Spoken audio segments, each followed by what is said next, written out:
Georgia survived the Gamecocks' gaffe. Ohio State rock bottom the Hilltoppers. And Oklahoma looks like a legitimate Big 12 championship contender. Let's go. It's the #1 college football show.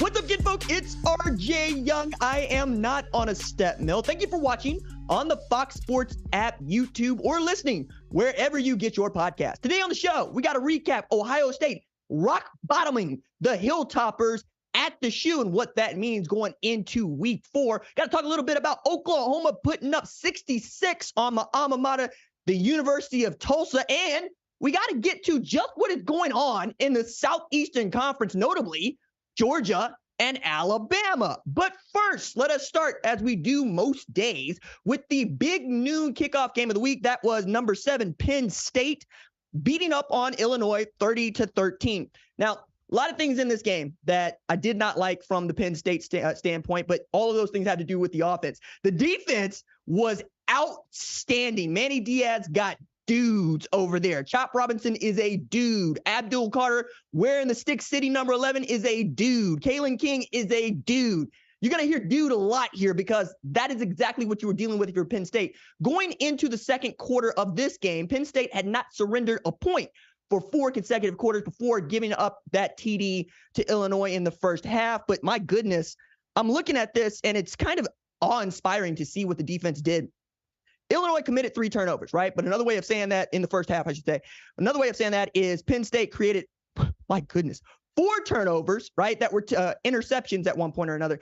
I'm really kind of floored that Penn State didn't do more with the possessions that the defense gave them, because at one point I thought this game should have been decided well in advance of the third quarter. Went a little bit longer than we thought it should have gone going into the start of the fourth quarter. But goodness me, if I'm looking at Drew Aller, I'm thinking, okay, you got away with a booty game on the road and a win. 16 of 33, 208, no TDs, no picks though.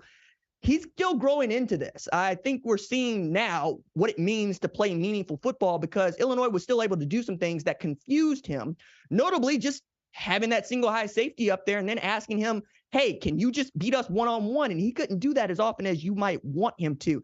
Now, Illinois is not the team for which Penn State should have been up and coming to. That's going to be down the road when they got to play Ohio State and then Michigan, and then we're going to find out just how good this Penn State team is. But right now, they got a solid win on the road, and I expect them to keep doing that right up until they got to go play against Ohio State in October. Next on the list, let's talk about number 10, Alabama, hanging on to beat South Florida 17-3. This game had a long weather delay in it, as there was some weather coming through Tampa.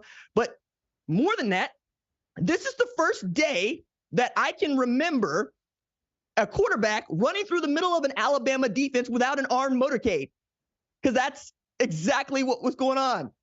And yet, and still, Alabama could not pull away from a South Florida team that had a hard time moving the ball through the air. This game was 10-3 until the final minute of regulation. It is not what we have come to expect from an Alabama offense, right? Even if it is what we've come to expect from an Alabama defense. Tyler Buchner got the start in this game, and his first 4 drives ended in punts. Every last one of them. He looked uncomfortable. He looked like he was still trying to figure out how to aim the ball instead of just rocking and firing. You could see how Jalen Milroe is the best quarterback that they have at Alabama, but still, they put Ty Simpson in there, and Ty Simpson was 5 of 14 for 34 yards at one point, and then found a sort of a rhythm. But this is obviously a team that is down at quarterback for the first time in a very long time. And now we're talking about Bama like a team that might finish even 3rd in the SEC West. I kept watching this game going, you know who can't wait for this game to get played? Ole Miss next week, because Ole Miss gets to travel to Tuscaloosa with Pete Golding as defensive coordinator, Lane Kiffin calling the plays. You'll know Lane Kiffin and Pete Golding were once coordinators for Nick Saban, and they've already seen one former Texas assistant, or excuse me, I should say one former Alabama assistant at Texas and Steve Sarkisian go get a W in Tuscaloosa. They would like to make that 2 in the same season, and we haven't seen that in some time in a regular season for an Alabama football team coached by Nick Saban. We're harkening all the way back to like 2007 here, guys, when we're talking about how bad Alabama looks compared to what they have been. Now, unrealistic expectations are what you're going to have if you're Bama, because you have set the standard for winning. You have the best football coach in the history of the sport in Nick Saban. They expect to not just win 11, 12 games, they expect to win national championships at Alabama. And right now, I can only think that Bama fans are beside themselves, because it's not the offensive line isn't great. It's not that it's good either, or I should say, it's not that it's not good, it's just not great. It's that your quarterbacks are still trying to figure out what they're supposed to do in this offense that was supposed to be built around running the football and playing complementary defense. And frankly, they were able to run the football well. When they got Jace McClellan going, when they got Roydell Williams going, they look fine. It's when you're asking those quarterbacks to complete passes on 3rd and long and really hit their marks on one-on-one coverage that they are lacking. So Alabama is at 10, but I think they're going to slide after what they showed against South Florida. And shout out to the Bulls, who absolutely were up for the fight and are a G5 team that many people would have expected even this Alabama team to blow out. And now with the SEC schedule up next for Alabama, goodness, it's hard to see how they're going to make it through the rest of this regular season without suffering at least one more loss. And again, I point to Ole Miss next week. Another SEC team came up against it. They were, leading by 3 at one point against South Carolina. That's Georgia. Georgia ends up winning this game 24-14, but is 14-3 at halftime. And Spencer Rattler looked like he knew what was coming and how to deal. As a matter of fact, I don't know that I've seen Spencer be this comfortable since last year when South Carolina managed to topple both Clemson and Tennessee. And they get up for this sort of a game. They went down to Georgia and decided, hey, we can get busy between the hedges. And absolutely did. Defensive line was giving that offensive line at Georgia some fits. Carson Beck didn't always look comfortable. And if Dajan Edwards wasn't that dude, it feels like it would have been on Carson Beck to try to figure this out, as it was 27-35, 269 in the game. But I'm looking at this into the fourth quarter, it's 24-14, and we're expecting at some point Georgia to just pull away, and it didn't really happen. It's more like South Carolina couldn't pick up pivotal first downs when they needed to, and the game just got away from them. You expect the Georgia team that is ranked number 1 and has won, I believe, 19 straight games, right, to absolutely run roughshod over an SEC East opponent like South Carolina. But credit to them for showing up, credit for them for showing out, and absolutely making it a game that we were entertained by late. Now, if you're Kirby Smart and Georgia, you probably can't wait to go coach next week if you're smart, because now you have lots of film to teach from. You get to show your guys that they are not invincible. You get to show them that they are fallible, and you get to hammer them, and everybody knows why. Shout out to Cash Jones, who is yet another preferred walk-on at Georgia, who is making waves. Something about Kirby Smart and preferred walk-ons. Mekhi Muse had a punt return for touchdown. He's a walk-on from North Gwinnett, right? Stetson Bennett famously walked on at Georgia. You keep going down the line. Ladd McConkey is another dude that didn't really get a whole lot of looks, ends up at Georgia. Kirby loves that guy. He loves the guys that just want to be Georgia Bulldogs no matter what, even if they got all these 5 stars around here to pull from. But they survived. I'm really interested to see how Georgia plays the rest of the season, whether or not this is a wake-up call. Again, the Gamecocks have a way of just getting up for this game, but we'll see. Next on the list for us, Western Kentucky traveled to Ohio State and got blown out. Number 6 Ohio State won 63-10. It was Kyle McCord's his third career start, but his first start as the guy. Remember, Ryan Day made that thing official last week, and I was curious about how he would purport himself, knowing that he didn't have to look over his shoulder for the foreseeable future. And I thought he went really well. 19-23 for 318, 3 TDs. In the first half, he missed some wide open guys, but it didn't really hurt them. They were able to run the ball well with Travion Henderson, who, if he gets to the corner before you do, just stop running. You're not going to catch him. He's just gone. That dude is lightning in a bottle. But as much as I want to keep talking about Travion Henderson and what Marvin Harrison Jr. was able to do in the big play game, I wasn't so much watching the offense in this one. I was watching Jim Knowles' defense, because that has been the reason that Ohio State has lost to Michigan, right, in the past. And frankly, the reason they haven't won another national championship since 2014. The defense has not been great. But Ryan Day told me at Big Ten Media Days, this defense is as close to the 2019 one as they've had since he's been there. And that 2019 one was outstanding. You'll remember Chase Young was just a man amongst boys on that defense. But check this out. They had 7 tackles for loss, 2 forced fumbles, 2 interceptions, 2 defensive TDs in this game against Western Kentucky. And this is the first time they had 2 defensive TDs in a game since 2018 Texas Christian. That was back when Urban Meyer was still head coach at Ohio State. So you could see it starting to come together for Jim Knowles, who has been really working hard on changing the psyche of his defensive backs, in particular as guys that go up against what is one of, if not the best wide receiver room in all the country, and have just gotten used to not challenging for balls because those wide receivers are so good. But that doesn't mean that you should not challenge for balls against other teams. And they did that. Jordan Hancock is really making that nickel slot place his. I got to see some really great play from Josh Proctor, who's going in his 6th year, a lot of experience back there. But it's great to see those defensive backs making plays on the ball and getting takeaways for the offense, because if you got an Ohio State defense that is going to take the ball from people and give it back to Ryan Day, look out, we're on to something here, as they are finally starting to hit their stride against an important game coming up against Notre Dame, who also feels like a really good football team right now. Missouri upsets number 15 Kansas State 30-27. Harrison Mavis converted a 61-yard field goal as time expired to walk off and give Eli Drinkwitz the win in Columbia, Missouri. Great win for Missouri. It's finally coming together for them. I think I was teasing the staff a little bit earlier on the show because I remember Missouri did this against Georgia, and then, Georgia did what Georgia does, but Kansas State is not Georgia. You get what I'm saying here. They were able to finish in a way that they haven't in the past. Now they are undefeated and might be a fringe top 25 team. Kansas State, do they drop out of the top 25 here?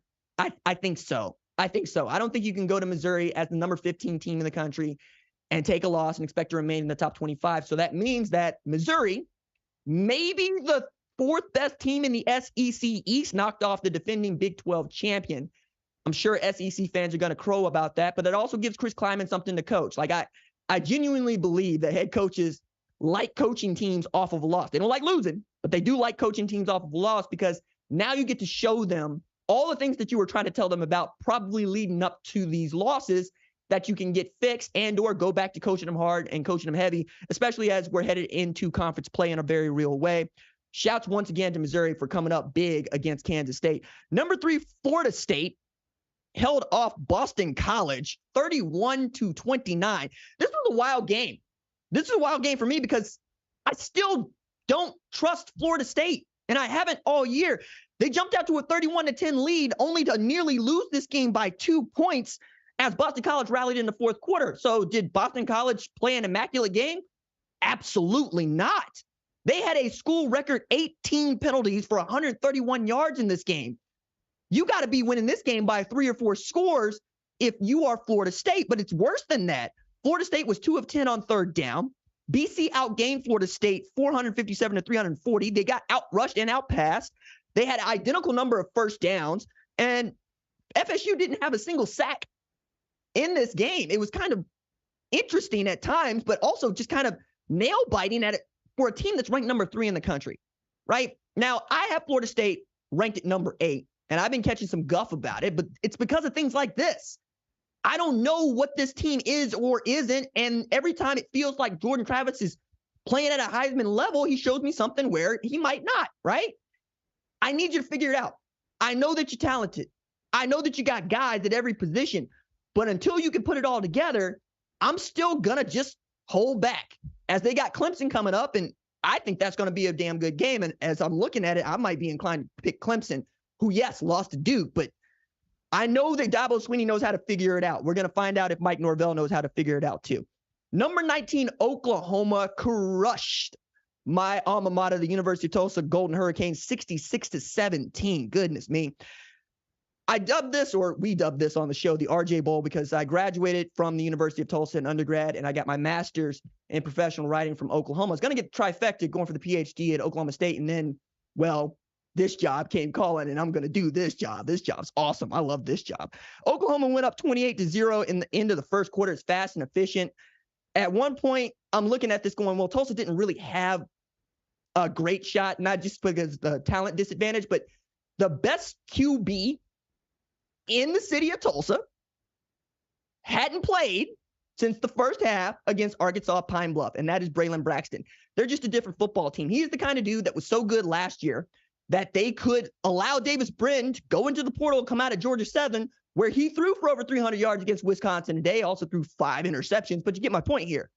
You're running out there Roman Fuller, who I did not have faith in to begin with, even as they were trying to gas him up a little bit, and you got to see why. And then Cardell Williams makes them a little bit better as a running team, and then can take advantage of some one-on-one opportunities. But frankly, the best quarterback is still on the sideline. That doesn't take away from what Oklahoma has done, though. And I need to stress this. Oklahoma has outscored its non-conference opponents 167-28, which is an average score of 56-9. Yeah, they've been really, really good. Dylan Gabriel got his 40th start in Tulsa today.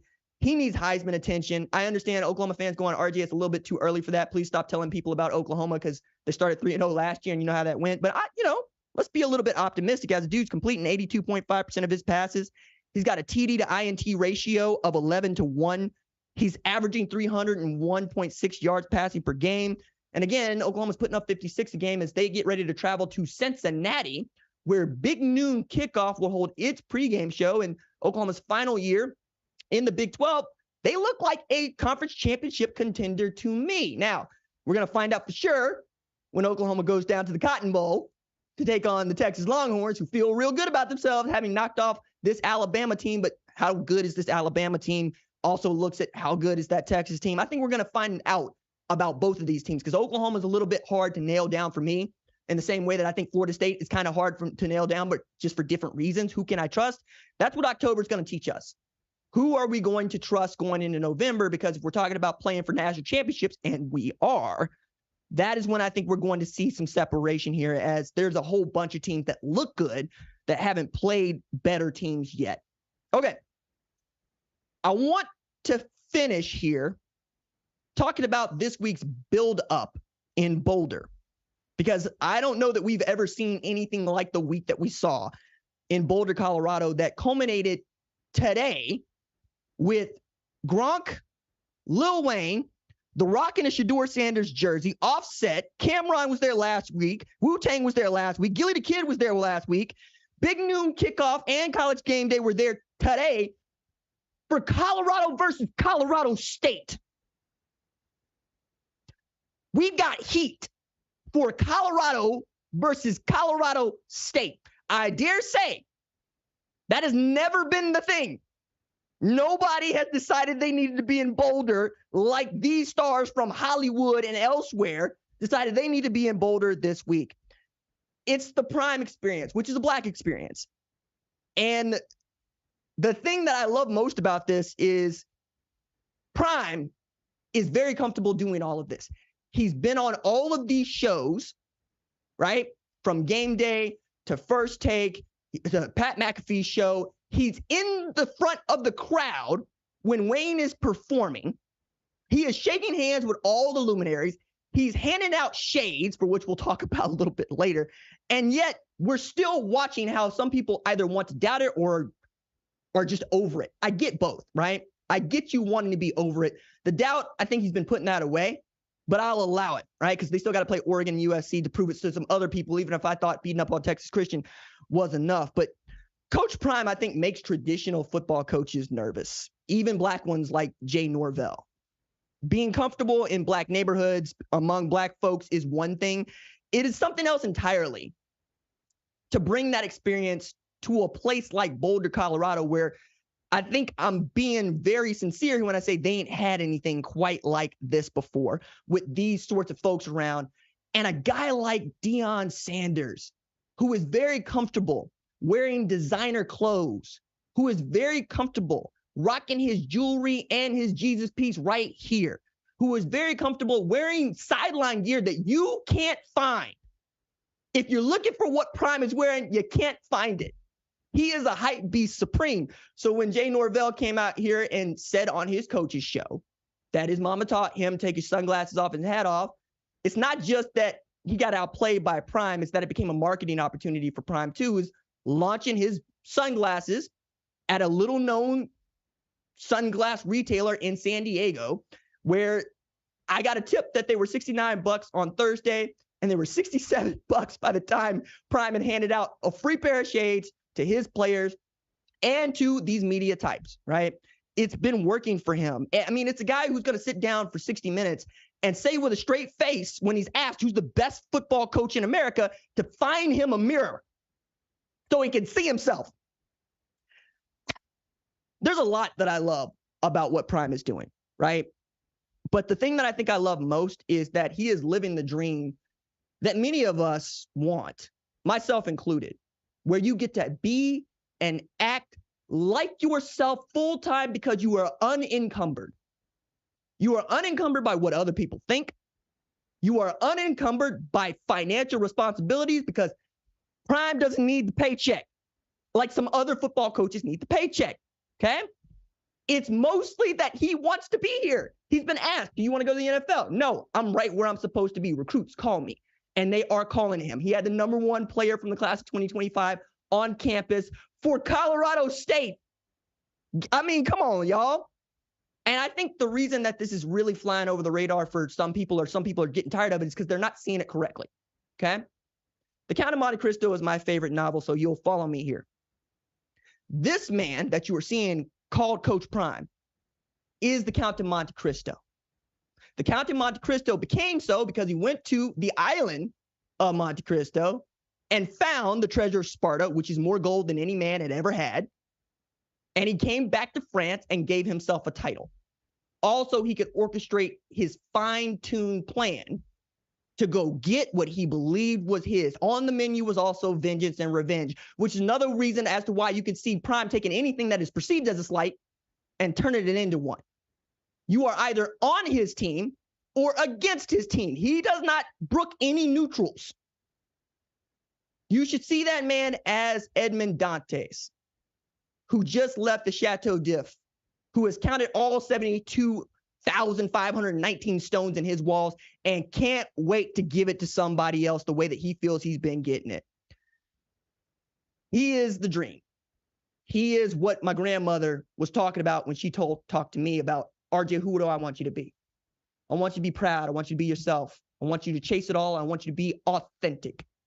I don't want anybody to feel like they can hold you back or hold you down. That's Prime right now. Can't wait to talk about Colorado State tomorrow on our Sunday show. Find out what happens, as you know, we're doing this show before that game is played. And we'll talk about Tennessee and Florida and the outcome of that as well on our Sunday show, reacting to the Associated Press's top 25 rankings and my rankings, which will be out first thing in the morning on Sunday, probably as early as 3 a.m. Eastern time, if you are so inclined. Please, if you're listening on the podcast, rate it, review it, leave us 5 stars. Really helps people discover it. And if you are watching on YouTube, please be sure to subscribe to the channel. And if you're on the Fox Sports app, you can heart the show, you can star the show, or you can star my name so you never miss any of the clips or any of the work that I write for the website. All right, that is going to do it for tonight's episode of the #1 college football show.